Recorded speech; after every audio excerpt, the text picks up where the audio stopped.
Hello and welcome to this update video. Alright, the wait is finally over. Let's watch this amazing new combat system.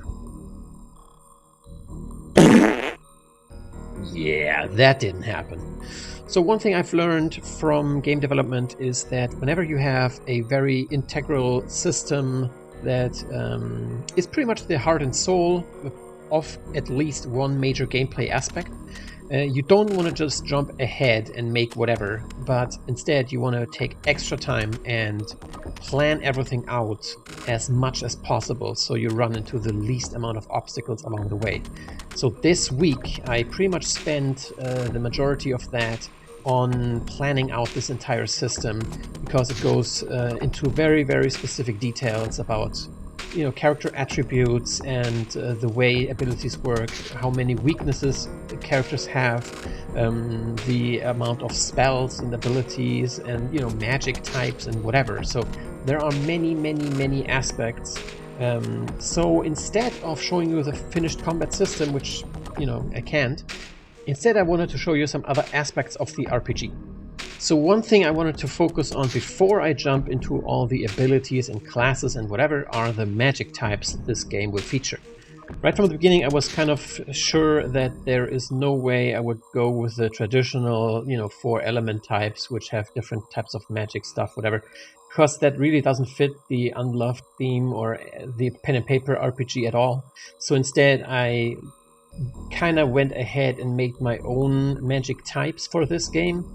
And these magic types aren't necessarily countering each other, but they are somehow, for example, Holy is better against, undead or demonic enemies or whatever. And like Cybermancy is better against elemental types. Stuff like that. So there is like an overarching logic, but it will be handled inside the game through certain weaknesses.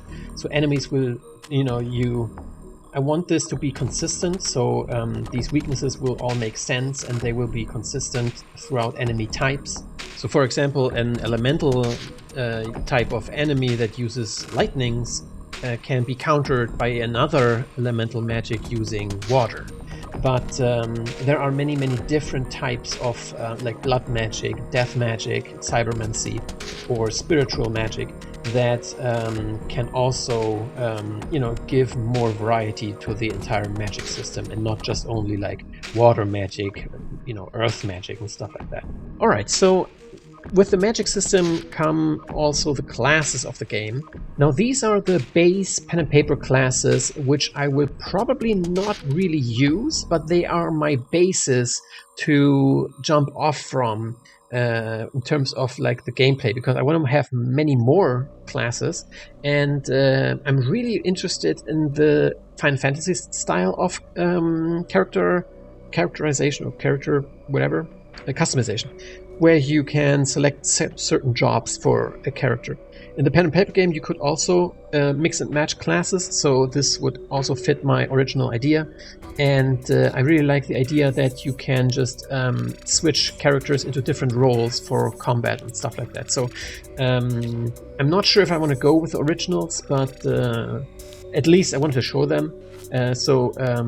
Just a brief idea. So the dragon is a martial artist that uses elemental type magic, which you can basically imagine like a Street Fighter character. Templar is a holy warrior, pretty much self-explanatory, like a paladin. A Parazer is a blood magic using melee fighter who has the ability to extract some kind of Wolverine claws out of their hands and slice enemies up and life leech and insert parasites into them and stuff like that. Cybermancer can enhance their own bodies with they are basically melding their flesh into machines, which doesn't make sense because obviously it's magic. Now the Revenant is a character who has control over life and death. He can raise from the dead and has all kinds of like dark magic. Witch is a mind control master. The Weaver is an elementalist that can also manipulate matter. For example, there's a locked door, and you could in the pen and paper you could just crumple up the door into a ball and throw it away or something like that. The Gunslinger is a combat-focused character, as you might probably tell from the image, and Slayer is another combat-focused character who are they are basically enhancing their own body with strength and speed to be supernaturally efficient in combat. And the Ghost is some kind of ninja character. Now again, in the pen and paper, you could mix these classes, so you might think like, why is the Templar not a melee fighter? Because you would combine it with the Slayer to make it a melee-focused character, or you would combine the Templar with the Gunslinger to make it a ranged focused character. You could also mix all kinds of classes like whatever, Ghost, Pareza, whatever. But these are the prototypes, the archetypes that I will work off from and create my own classes for the JRPG that will be more fitting, for example, an Exorcist. I will go over the concrete classes later on in the development. I'm also in the process of drawing a lot of new sprites. This game needs a lot more items than Town of Machines, so I'm pretty much constantly adding new sprites every day. Which is necessary for a larger scale RPG that I'm currently creating. Another thing was the replenishment of your soul powers. Now at first I was thinking about some kind of like a crystal or gems or whatever, but that doesn't really make any sense because what's the character going to do with that? Like shove it up his ass or something? So instead I came up with candy. It makes sense. It's like sugar is like brain food or whatever, and everyone understands that, and it's something separate from the other stuff that you find. Also, it gives herbs another use case, so you can create herb candy. Because who doesn't like herb candy? Coming back to the combat system, now one of my researches included the level editor of Warcraft 3. Now, in case you don't know, I've spent pretty much 1 year of my entire life working with this editor to make The Legend of Magnador, which is praised by many people, so maybe if you haven't heard of it, you might want to check it out. This editor is very, very familiar to me, so I wanted to check out how Blizzard created their ability system back then, so I had a starting point to get my ideas rolling pretty much, and I've decided to use a very similar system to this. It might be a bit more suited for a JRPG that I'm creating, but overall I just want to show you this, so I'm not like running into this completely blind, but I'm trying to go with a starting point. Alright, and now we're at the straw poll. So last week I asked you how many boss fights should be in an RPG, and the majority of you said every chapter should have at least one boss fight. And I agree. I also think that maybe I want to add a few more in this game. So this is a topic that I'm really bad with, I guess, because personally I don't really care about boss fights that much. I'm more interested about the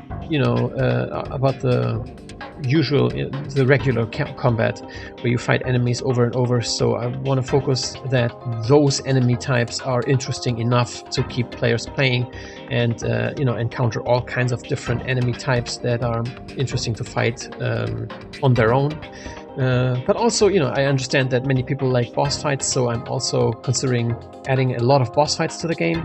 But this is a good starting point for me to see how many bosses I should actually focus on. So yeah, thank you guys for voting, and I also added a vote for this week, which will be about the experience system. Alright, and this does it for this week.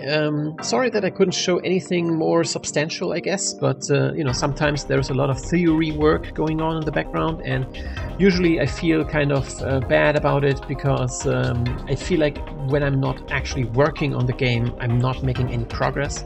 But trust me, there's a lot of progress being done right now in the background. Also, I'm working on the story, on the dialogue, thinking about all the characters that I want in the game, all kinds of background stuff that is not necessary for now, but it's it's a creative process. It's not like it's not like a machine where you can go with like separate parts each time, but you go about it like in all kinds of ways at the same time. It's kind of, I don't know, it's kind of weird to describe, I think. But anyway, I hope you understand that, sorry that this time I couldn't show you anything great, but next week will be probably much more interesting in terms of like what I can show you. Anyway, so yeah, thank you guys for watching. If you have any kinds of comments and whatever, leave them in the comment box and whatever, and all that good stuff. Anyway, thank you guys for watching, and I will see you in the next video.